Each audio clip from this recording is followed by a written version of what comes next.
Good evening, all of you, and you are most welcome in Physics Impression. देखिए, इससे पहले की video में हमने आपको गॉस थ्योरम पढ़ाई और गॉस थ्योरम पर बेस्ड कुछ प्रॉब्लम कराई। उसके बाद गॉस थ्योरम के एप्लीकेशन कराए। अब हम उन्हीं एप्लीकेशन को कंटिन्यू करते हैं। तो नेक्स्ट एप्लीकेशन है, देखिए इससे पहले हमने आपको जो एप्लीकेशन कराया वो गॉस लॉ से कूलम्स लॉ से गॉस लॉ को प्रूफ यानी कूलम्स लॉ प्रूफ कराया by the help of Gauss theorem.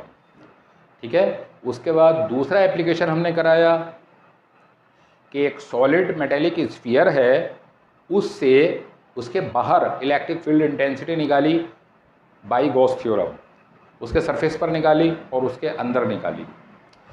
अब देखिए, अब जो हम इलेक्ट्रिक फील्ड इंटेंसिटी निकालने जा रहे हैं वो due to solid sphere made of non conducting material.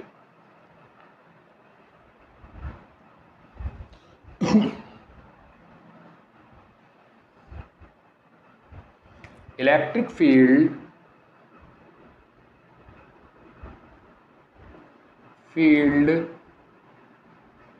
intensity due to a solid sphere made of non-conducting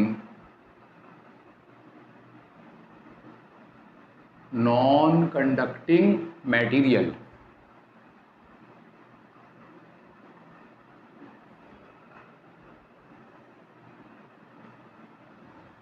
देखिए, इससे पहले हमने आपको ये बताया था कि जब कोई सॉलिड स्फीयर होता है और कंडक्टिंग मटेरियल का होता है, उसको चार्ज दिया जाता है तो वो चार्ज उसके बाहरी सरफेस पर डिस्ट्रीब्यूट हो जाता है।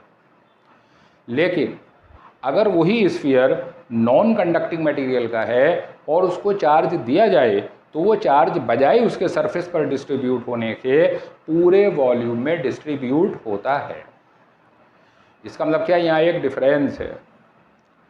अगर स्फीयर सॉलिड स्फीयर है, कंडक्टिंग मटेरियल का है, उसको चार्ज दिया जाए तो चार्ज उसके बाहरी सरफेस पर यूनिफॉर्मली डिस्ट्रीब्यूट होगा। और अगर स्फीयर नॉन कंडक्टिंग मटेरियल का है, उसको चार्ज दिया जाए तो वो चार्ज उसके टोटल वॉल्यूम में यूनिफॉर्मली डिस्ट्रीब्यूट हो जाता है।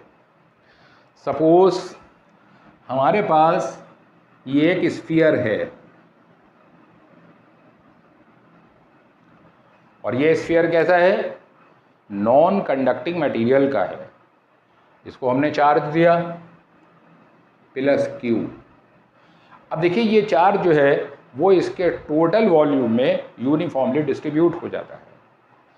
अब देखिए, मान लीजिए इस स्फीयर का रेडियस कैपिटल R है। अब देखिए, एक चीज़ होती है हमारे पास लीनियर चार्ज डेंसिटी। जब चार्ज किसी लाइन में होता है यानी किसी मेटेलिक वायर पर होता है तो उसके अंदर हम निकालते हैं लीनियर चार्ज डेंसिटी। और लीनियर चार्ज डेंसिटी क्या होती है, चार्ज अपॉन लेंथ। इसी तरह से दूसरी हमारे पास सरफेस चार्ज डेंसिटी होती है, तो सरफेस चार्ज डेंसिटी क्या होती है, चार्ज अपॉन एरिया। इसी तरह से वॉल्यूम चार्ज डेंसिटी होती है, चार्ज अपॉन वॉल्यूम। देखिए, वॉल्यूम चार्ज डेंसिटी को हम रो से लिखते हैं।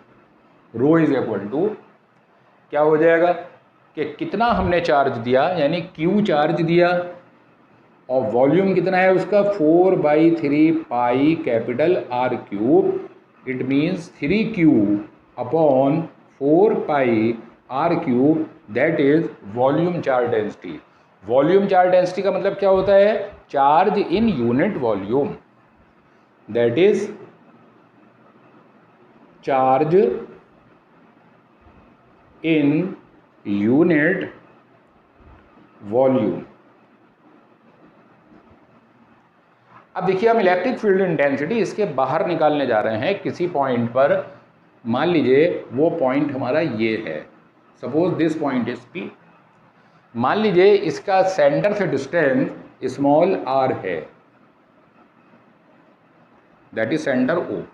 अब हमने क्या किया कि ओ को सेंटर मानकर स्मॉल आर रेडियस का एक स्फेरिकल गॉसियन सरफेस इमेजिन कर लिया।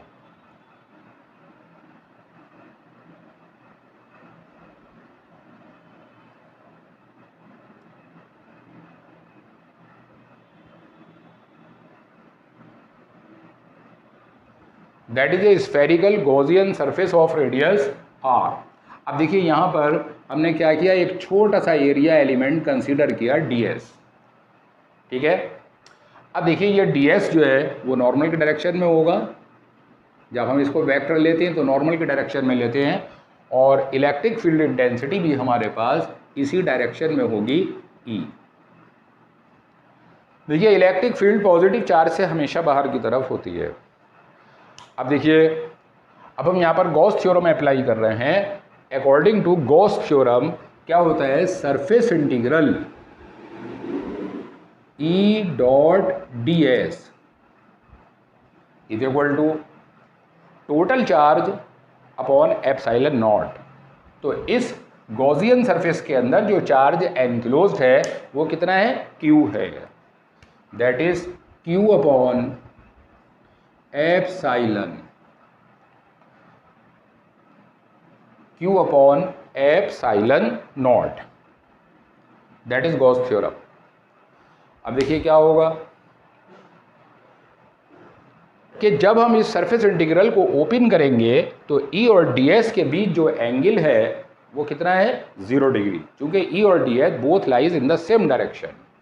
Therefore surface integral E ds cos 0 is equal to Q upon epsilon naught.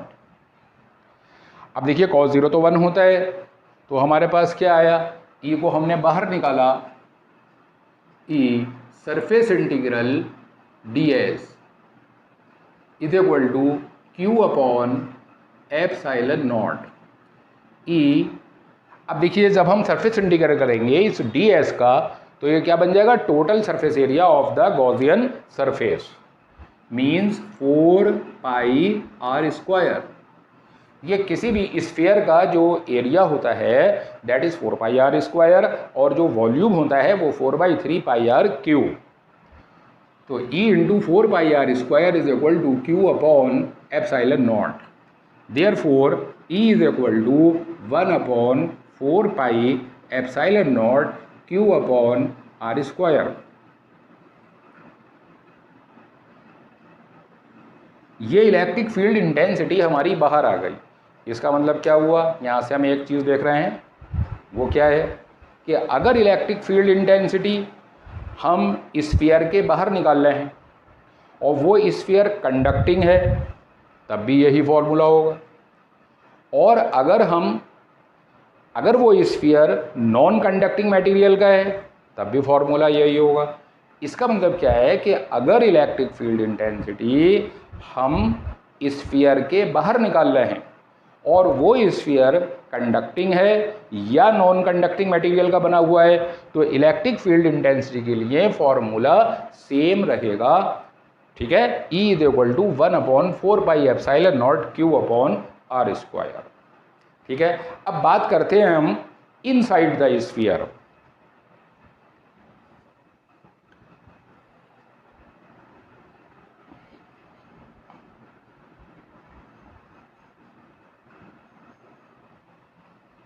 अब देखिए अगर हम इनसाइड द स्फीयर बात करें तो ये that is the sphere of radius capital R and having a charge plus Q। Non conducting material का है तो ये सारा का सारा चार्ज उसके वॉल्यूम के अंदर डिस्ट्रीब्यूट होगा। इस बार जो हम इलेक्ट्रिक फील्ड निकाल रहे हैं वो किसी पॉइंट यहाँ निकाल रहे हैं, suppose this point is P और ये डिस्टेंस हमारा स्मॉल r है। अब देखिए इस बार पॉइंट अंदर है तो हमने इस सेंटर O को हमने सेंटर माना और r रेडियस का एक स्फेरिकल गॉसियन सरफेस एज्यूम किया। अब देखिए यहाँ पर हमने एक छोटा सा एरिया कंसीडर किया ds, that is its direction is in the direction of normal ds and that is electric field E. अब देखिए हमने अभी आपको ये बताया कि टोटल चार्ज जो होता है वो वॉल्यूम में डिस्ट्रीब्यूट होता है। इसका मतलब क्या हुआ कि टोटल चार्ज Q जो था वो तो पूरे स्फीयर के अंदर है और ये जो गॉसियन सरफेस है इसके अंदर चार्ज कुछ और होगा। मान लीजिए इसके अंदर चार्ज जो है हमारा दैट इज Q डैश। अब देखिए गॉस थ्योरम के अकॉर्डिंग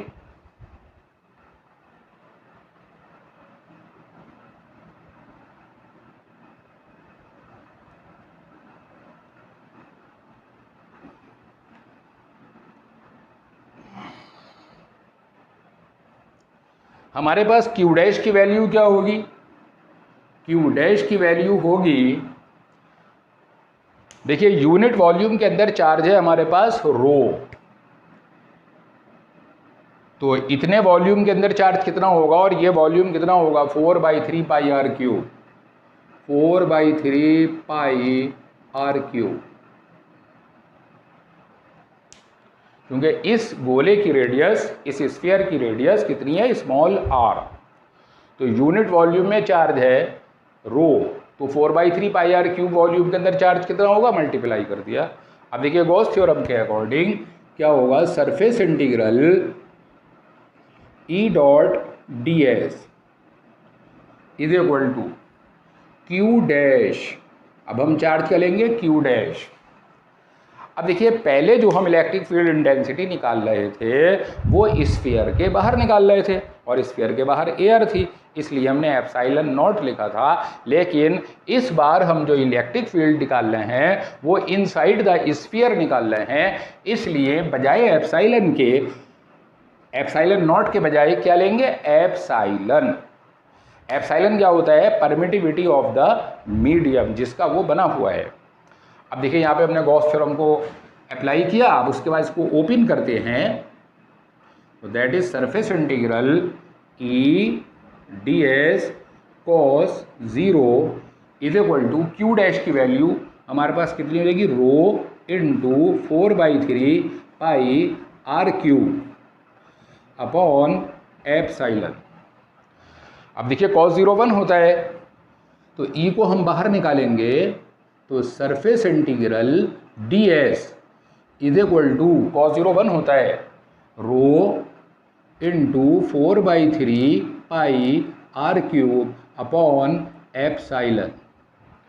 अब देखिए सारे ds मिलकर क्या बन जाएगा, इसका सरफेस एरिया, तो ये हो जाएगा आपके पास E is equal to rho into 4/3 pi are cube upon, अब देखिए सारे ds मिलकर क्या बनता है सरफेस एरिया, यानी E into 4 pi R square is equal to rho into 4/3 pi are cube upon epsilon. अब देखिए यहाँ से हम E की वैल्यू क्या हो जाएगी, ये अपॉन में ले जाएंगे, तो E is equal to 4 pi R square.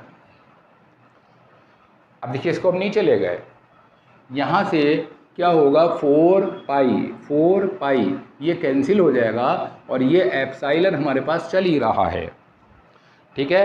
अब क्या हुआ हमारे पास रो, नीचे आर की 2 पावर हैं, ऊपर 3 पावर हैं, तो 2 पावर कट के 1 पावर बच जाएगी, this is rho R upon 3 epsilon. अब देखिए यहाँ एक डिफरेंस हमारे पास आ गया, अगर चार्ज हम मेटेलिक स्फीयर को देते हैं तो वो चार्ज उसके आउटर सरफेस पर डिस्ट्रीब्यूट होता है और उसके अंदर इलेक्ट्रोस्टैटिक लाइंस ऑफ फोर्स नहीं होती, इसलिए उस स्फीयर के अंदर हर एक पॉइंट पर इलेक्ट्रिक फील्ड इंटेंसिटी 0 होती है। लेकिन अगर वही स्फीयर नॉन कंडक्टिंग मटेरियल का बना हुआ है और उसको चार्ज दिया जाए तो वो सारा का सारा चार्ज उसके वॉल्यूम में डिस्ट्रीब्यूट होता है, जब वॉल्यूम में डिस्ट्रीब्यूट होता है तो उसके अंदर भी चार्ज होता है। जब उसके अंदर चार्ज है तो इसका मतलब उसके अंदर इलेक्ट्रोस्टैटिक लाइंस ऑफ फोर्स भी है, और जब इलेक्ट्रोस्टैटिक लाइंस ऑफ फोर्स है तो उसके अंदर इलेक्ट्रिक फील्ड ज़ीरो नहीं होगी। अब देखिए यहाँ पर रो जो है वो तो कांस्टेंट है, क्योंकि रो क्या है, वॉल्यूम चार्ज डेंसिटी, एप्सिलॉन भी कांस्टेंट है। इसका मतलब क्या हुआ कि E directly proportional to R।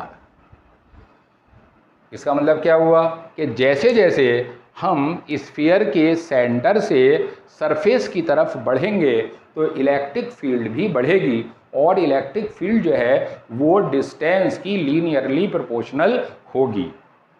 यानी electric field is directly proportional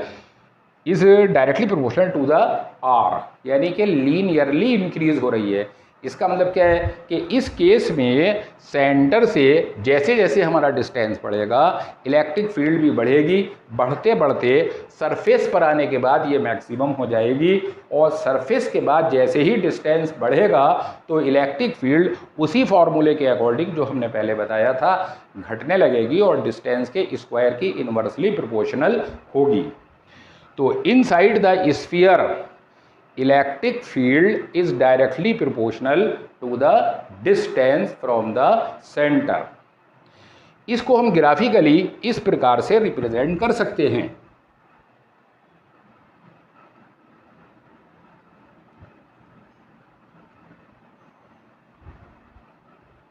देखिए हमने इस एक्सिस पर इलेक्ट्रिक फील्ड ली, that is electric field, and that is the distance R। अब देखिए ये सेंटर है, तो सेंटर से सरफेस तक जब हम जाते हैं तो इलेक्ट्रिक फील्ड लीनियरली इंक्रीज होती है। यानी सेंटर पर ज़ीरो रहेगी और सेंटर से जैसे जैसे हम आगे बढ़ेंगे तो ये डिस्टेंस के साथ साथ बढ़ेगी, E directly proportional to R। और जब हम सरफेस पर पहुंच जाएंगे तो सरफेस पर पहुंचने के बाद इट बिकम्स मैक्सिमम, और सरफेस के बाहर इलेक्ट्रिक फील्ड इंटेंसिटी डिस्टेंस बढ़ने के साथ साथ डिक्रीज होगी। यानी यहाँ क्या होगी, E प्रोपोर्शनल टू 1/r²। अब देखिए अगर इसी चीज़ को हम मेटेलिक स्फीयर के अंदर देखें तो मेटेलिक स्फीयर के अंदर क्या होता है, मेटेलिक स्फीयर में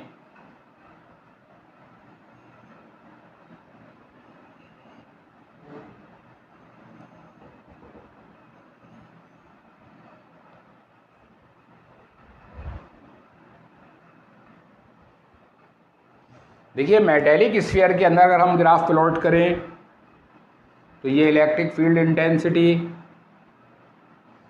that is the distance R। अब देखिए सेंटर से सरफेस तक इलेक्ट्रिक फील्ड ज़ीरो होती है, सरफेस पर आने के बाद इट बिकम्स मैक्सिमम।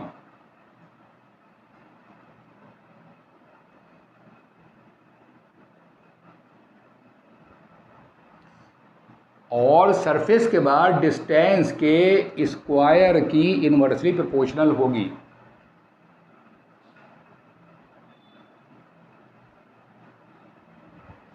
इसका मतलब क्या है कि अगर हमारा सॉलिड स्फीयर है, कंडक्टिंग मटेरियल का बना हुआ है, और उसको चार्ज दें तो चार्ज उसके बाहरी सरफेस पर डिस्ट्रीब्यूट होगा, और बाहरी सरफेस पर डिस्ट्रीब्यूट होने की वजह से क्या होगा कि इलेक्ट्रिक फील्ड इंटेंसिटी उस स्फीयर के अंदर हर एक पॉइंट पर ज़ीरो होगी और सरफेस पर मैक्सिमम हो जाएगी, और सरफेस के बाद जैसे जैसे डिस्टेंस बढ़ेगा इलेक्ट्रिक फील्ड डिस्टेंस के स्क्वायर की इनवर्सली प्रोपोर्शनल होगी।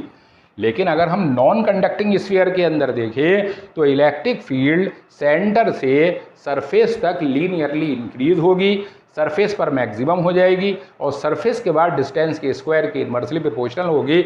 इसका मतलब है सरफेस के बाद बियॉन्ड द सरफेस दोनों ग्राफ सेम हैं, लेकिन सरफेस से पहले दोनों में डिफरेंस है। इसलिए ये ग्राफ जो हैं इसको अच्छी तरह से याद रखें, ये ग्राफ ऑब्जेक्टिव क्वेश्चन में नीट में पूछे जा चुके हैं। अब देखिए, अगर हम सरफेस पर देखें,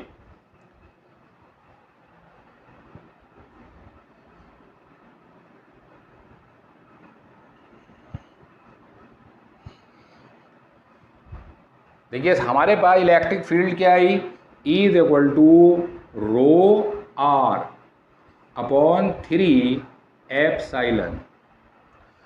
अब देखिए, अगर हम सरफेस पर इलेक्ट्रिक फील्ड इंटेंसिटी निकाल रहे हैं तो क्या होगा, रो की वैल्यू हमारे पास कितनी आई थी, charge upon volume, Q upon 4/3 pi capital R cube epsilon, और ये 3 हमारा ये चल रहा है इनटू स्मॉल r।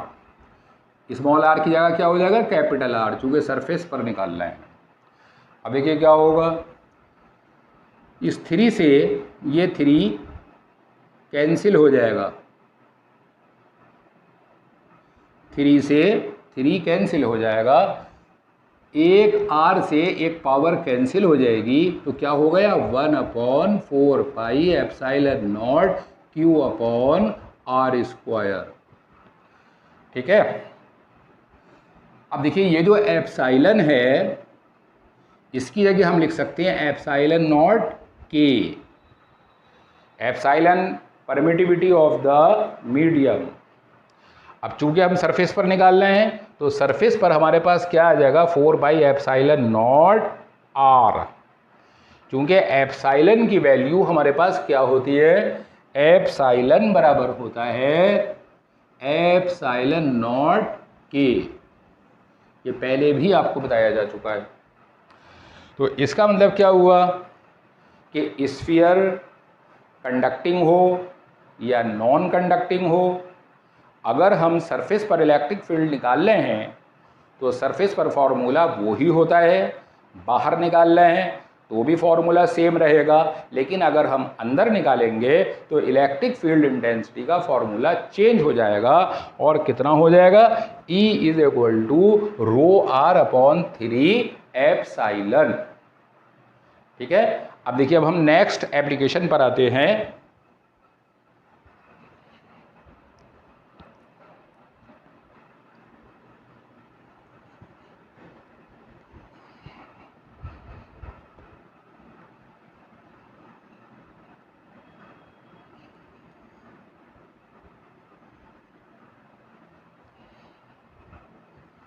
देखिए, अब हम निकालने जा रहे हैं electric field due to a line charge. Electric field intensity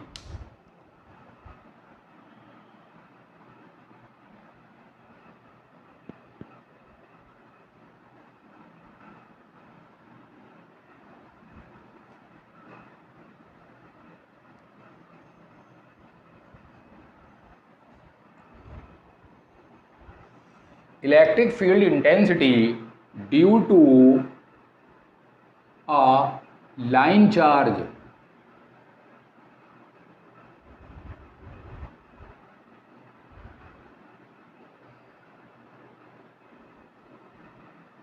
देखिए, ये हमारे पास एक लाइन चार्ज है,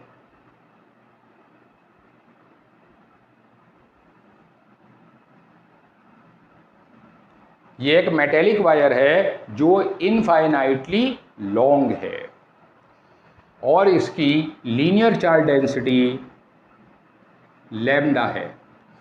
इस वायर से हम स्मॉल r डिस्टेंस पर यहाँ इलेक्ट्रिक फील्ड निकालना चाह रहे हैं, that is a point P।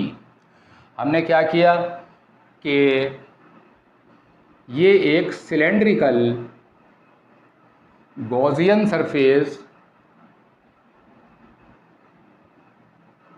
Assume किया,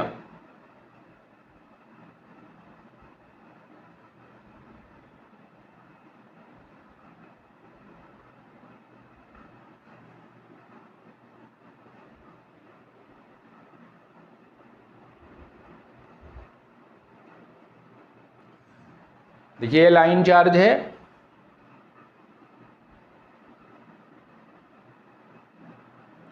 जिसकी लीनियर चार्ज डेंसिटी लैम्डा है।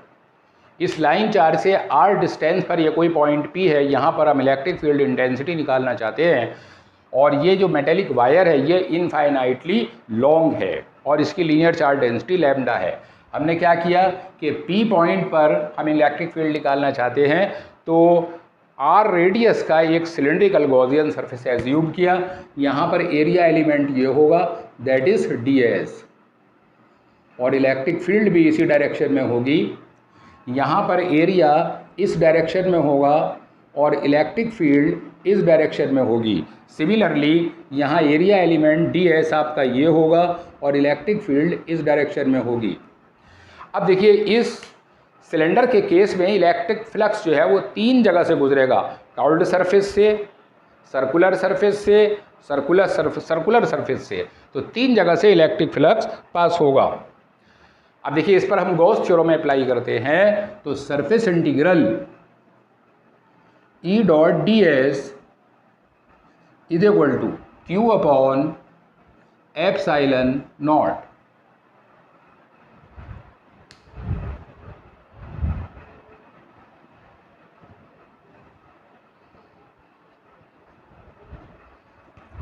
अब देखिए यहाँ इलेक्ट्रिक फ्लक्स 3 जगह से पास हो रहा है, तो पहले हम सर्कुलर सरफेस से देखेंगे।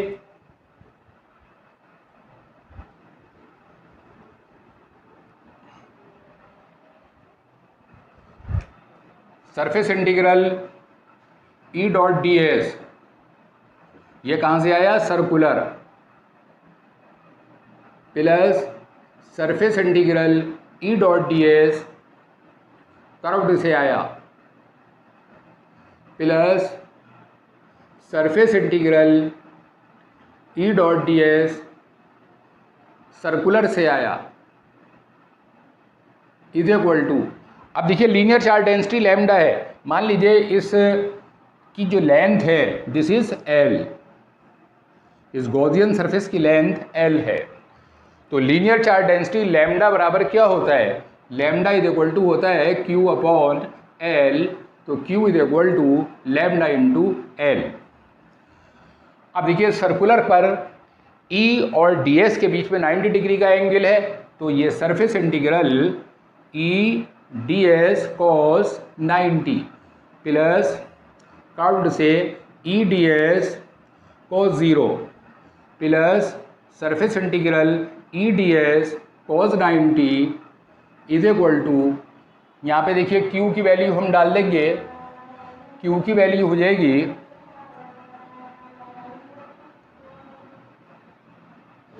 Lambda L upon epsilon naught,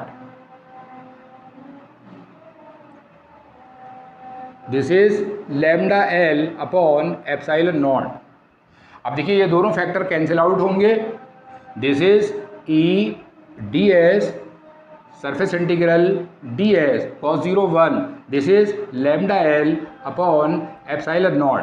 ds क्या हो जाएगा, curved surface area, that is E into 2 pi R L is equal to lambda L upon epsilon naught, L से L कैंसिल, तो E is equal to lambda upon 2 epsilon naught 2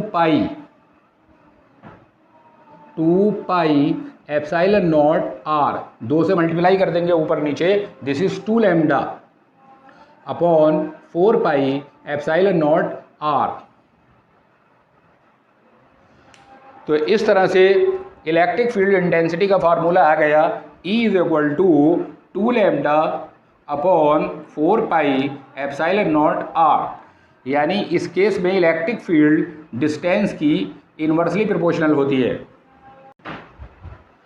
तो देखिए हमने आपको ये बताया कि अगर कोई इनफाइनाइटली लॉन्ग मेटेलिक वायर है और उसकी लीनियर चार्ज डेंसिटी लैम्डा है, तो उस वायर से परपेंडिकुलर डिस्टेंस r पर जो इलेक्ट्रिक फील्ड इंटेंसिटी होती है वो E is equal to 2 lambda upon 4 pi epsilon naught R होती है, यानी E directly proportional to 1 upon R। अब देखिए यहाँ से हमें ये बात पता चल रही है कि जैसे जैसे ये डिस्टेंस बढ़ेगा तो इलेक्ट्रिक फील्ड इंटेंसिटी जो है वो कम होगी। लेकिन गॉस थ्योरम से जो हम प्रूफ कर सकते हैं वो इनफाइनाइटली लॉन्ग वायर के लिए प्रूफ कर सकते हैं, लेकिन अगर वायर फाइनाइट लेंथ का है तो हम उसको गॉस थ्योरम से प्रूफ नहीं कर पाएंगे। उसका डेरिवेशन हमने इससे पहले की वीडियो में करा चुके हैं। समझ में आई बात? तो अब देखिए, अब हम ले रहे हैं next application.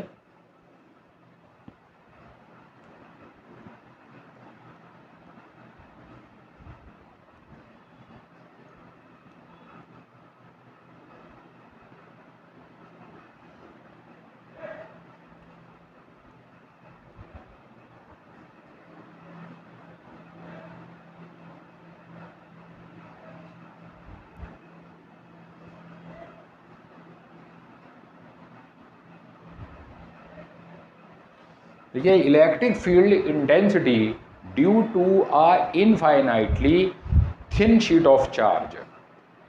Electric field intensity due to a infinitely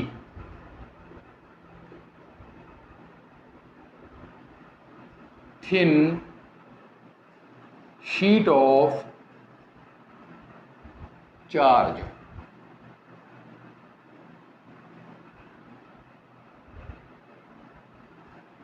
ये infinitely thin sheet of charge का मतलब क्या होता है कि एक ऐसी मेटेलिक शीट जो बहुत ज़्यादा बारीक है, जैसे कि स्वीट के ऊपर, मिठाई पर हम सिल्वर की फॉइल लगाते हैं, इस टाइप की शीट।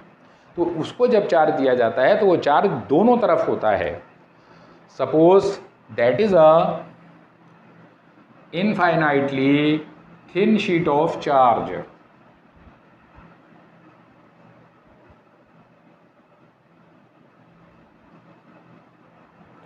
और इसकी surface charge density plus sigma है। That is the surface charge density.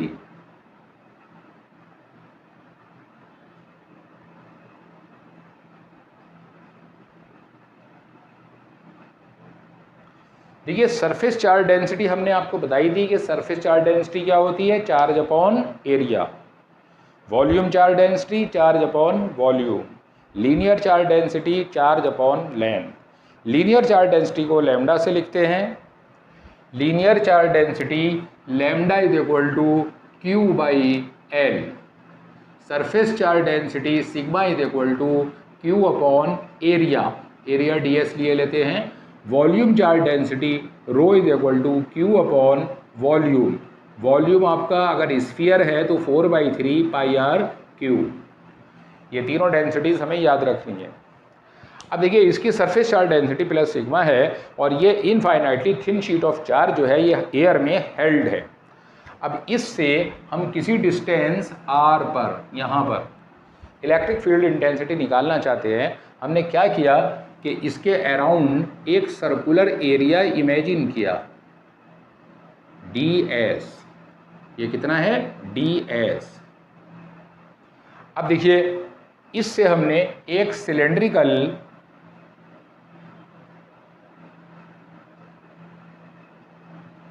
Gaussian surface assume किया।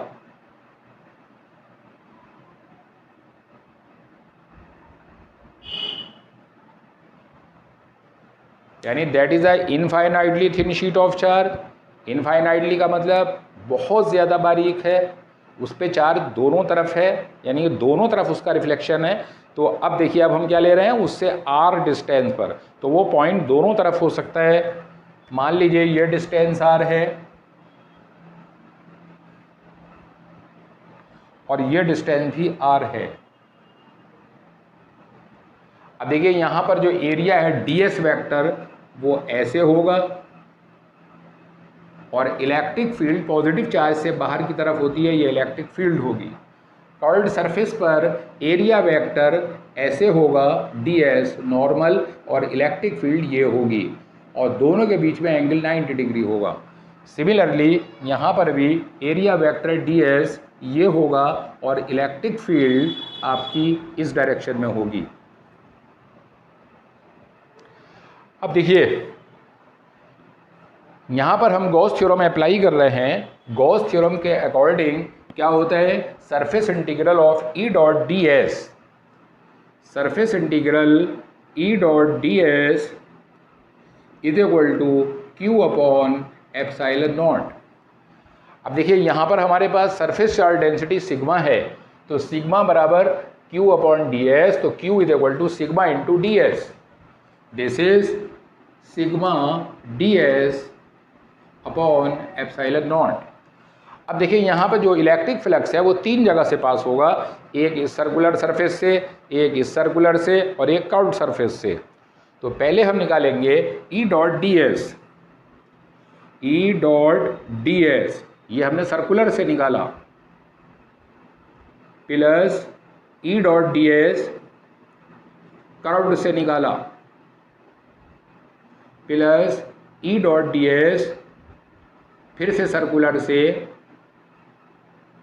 Is equal to sigma D S upon epsilon naught. अब देखिए सर्कुलर सरफेस पर ई और डी एस सेम डायरेक्शन में है और कर्व्ड सरफेस पर ई और डी एस एक दूसरे से राइट एंगल पर हैं, तो देयरफॉर सर्कुलर सरफेस पर क्या हो जाएगा, E d s cos zero, circular curved पर हो जाएगा E d s cos 90 plus circular पर E d s cos zero is equal to sigma D S upon epsilon naught. Cos 90 की value 0 होने से पूरा फैक्टर कैंसिल आउट होगा, तो twice E d S is equal to sigma D S upon epsilon naught. D s से d s cancel, so E is equal to sigma upon 2 epsilon naught. इसका मतलब क्या हुआ कि अगर infinitely thin sheet of charge है, उससे हम किसी भी डिस्टेंस पर इलेक्ट्रिक फील्ड इंटेंसिटी निकाल रहे हैं, तो वो इलेक्ट्रिक फील्ड इंटेंसिटी डिस्टेंस से इंडिपेंडेंट है।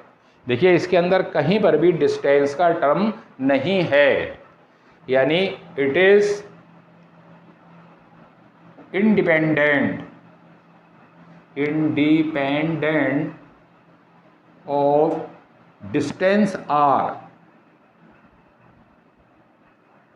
from the sheet, यानी इनफाइनाइटली थिन शीट के डिस्टेंस से ये फ्री है, इसके अंदर कहीं पर भी डिस्टेंस का टर्म नहीं है। अब देखिए अगर हम इसका ग्राफिकल वेरिएशन देखें, देखिए ग्राफिकल वेरिएशन देखें तो क्या है,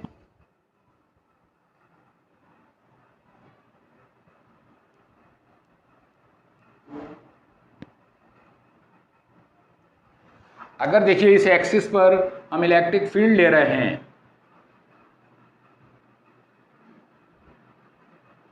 और इस डिस्टेंस पर, इस एक्सिस पर हम डिस्टेंस ले रहे हैं, तो डिस्टेंस से ये इंडिपेंडेंट है, तो ये ग्राफ आपका इस शेप का आएगा। इसका मतलब क्या है कि डिस्टेंस बढ़ने के साथ साथ इलेक्ट्रिक फील्ड इंटेंसिटी पर कोई इफेक्ट नहीं होगा। इसका मतलब क्या है कि अगर हमारे पास कोई infinitely thin sheet of charge है और उससे हम किसी भी डिस्टेंस पर इलेक्ट्रिक फील्ड निकालना चाहते हैं, तो electric field intensity E is equal to sigma upon 2 epsilon naught होगी। It is independent from the distance, distance से इंडिपेंडेंट होगी, और ये इसका ग्राफिकल वेरिएशन होगा, यानी जैसे जैसे डिस्टेंस बढ़ेगा इलेक्ट्रिक फील्ड सेम रहेगी। अब देखिए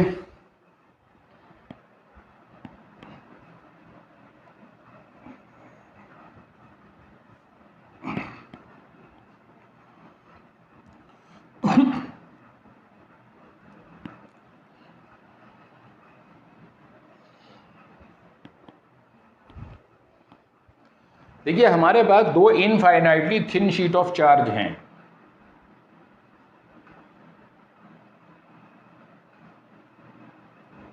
These are two infinitely thin sheet of charge.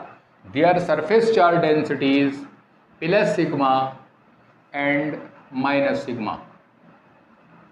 These are held in air and parallel in each other. So this is positive, this is negative. अब देखिए हम इलेक्ट्रिक फील्ड इंटेंसिटी एक तो इस reason में निकालना चाहते हैं, एक शीट के बीच निकालना चाहते हैं और एक इस रीजन में निकालना चाहते हैं। मान लीजिए ये आपका लेफ्ट रीजन कहलाएगा, दिस इज लेफ्ट रीजन, ये मिडिल रीजन कहलाएगा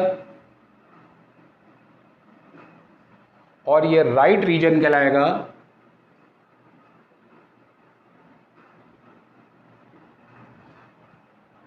सपोज ये पॉइंट ए है, ये पॉइंट बी है और ये पॉइंट सी है। अब देखिए अगर हम पहले ए पर देखें तो ये शीट पॉजिटिव है, इसकी वजह से इलेक्ट्रिक फील्ड इंटेंसिटी इस डायरेक्शन में होगी E1। ये नेगेटिव है, इसकी वजह से इलेक्ट्रिक फील्ड इंटेंसिटी इधर होगी E2। देखिए इलेक्ट्रिक फील्ड का डायरेक्शन पॉजिटिव चार्ज से बाहर की तरफ को होता है और नेगेटिव चार्ज की तरफ को होता है। अब देखिए कोऑर्डिनेट ज्योमेट्री के अकॉर्डिंग ये इधर के नेगेटिव पॉजिटिव लेते हैं और इधर नेगेटिव लेते हैं, तो लेफ्ट रीजन में नेट इलेक्ट्रिक फील्ड कितनी होगी, E is equal to E2 minus E1। जब दो फील्ड एक दूसरे के अपोजिट होती है तो उनका रिजल्टेंट निकालने के लिए डिफरेंस लेते हैं, तो इधर को हमने पॉजिटिव लिया, इधर नेगेटिव, तो E2 minus E1। This is sigma upon 2 epsilon not minus sigma upon 2 epsilon naught, this is cancel out 0। इसका मतलब क्या है कि अगर दो infinitely thin sheet of charge हैं और उनकी सरफेस चार्ज डेंसिटी एक की प्लस सिग्मा दूसरे की माइनस सिग्मा है, तो लेफ्ट रीजन के अंदर नेट इलेक्ट्रिक फील्ड कितनी होगी, 0। E is equal to 0। अब देखिए हम मिडिल रीजन में देख रहे हैं, middle reason, in middle reason,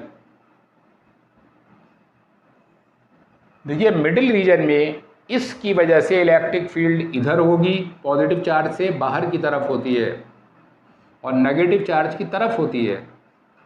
तो इसका मतलब क्या हुआ कि यहाँ net field E is equal to E1 plus E2 होगी।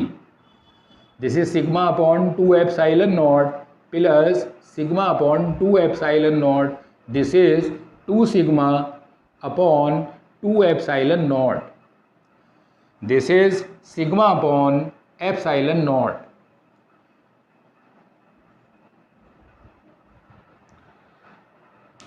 तो मिडिल रीजन में नेट इलेक्ट्रिक फील्ड कितनी होगी, सिग्मा अपॉन एप्सिलॉन नॉट। अब देखिए हम राइट रीजन में देखते हैं, राइट रीजन में इस शीट की वजह से इस डायरेक्शन में होगी, दैट इज E1, और देखिए नेगेटिव चार्ज की तरफ होती है, दिस इज E2। तो यहाँ नेट इलेक्ट्रिक फील्ड कितनी होगी, नेट इलेक्ट्रिक फील्ड होगी E1 minus E2, E1 minus E2, this is sigma upon 2 epsilon not minus sigma upon 2 epsilon naught, this is 0। इसका मतलब क्या है कि अगर दो infinitely thin sheet of charge हैं, एयर में हेल्ड हैं, रुकी हुई हैं, पैरेलल हैं और उनकी सरफेस चार्ज डेंसिटी एक की प्लस सिग्मा दूसरे की माइनस सिग्मा है, तो इस कंडीशन में लेफ्ट रीजन और राइट रीजन दोनों जगह electric field net electric field 0 होगी और उनके बीच में सिग्मा अपॉन एप्सिलॉन नॉट होगी। तो इस तरह से ये हमने आपको गॉस थ्योरम के एप्लीकेशन बताए। तो गॉस थ्योरम के सारे ही एप्लीकेशन आपको बताए जा चुके हैं। अब देखिए गॉस थ्योरम पर बेस्ड आपको प्रॉब्लम और बताते हैं।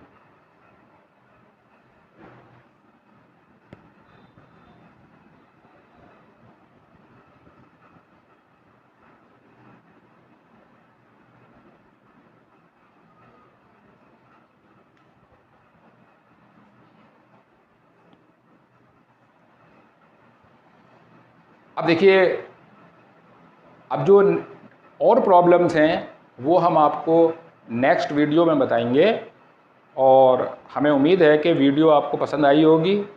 तो वीडियो को लाइक करें, हमारे चैनल फिजिक्स इंप्रेशन को सब्सक्राइब करें। और देखिए, अगर आपको इसके बाद भी कोई डाउट लगता है तो आप कमेंट्स में डाल सकते हैं, आपके हर प्रॉब्लम का आंसर दिया जाएगा। Thank you.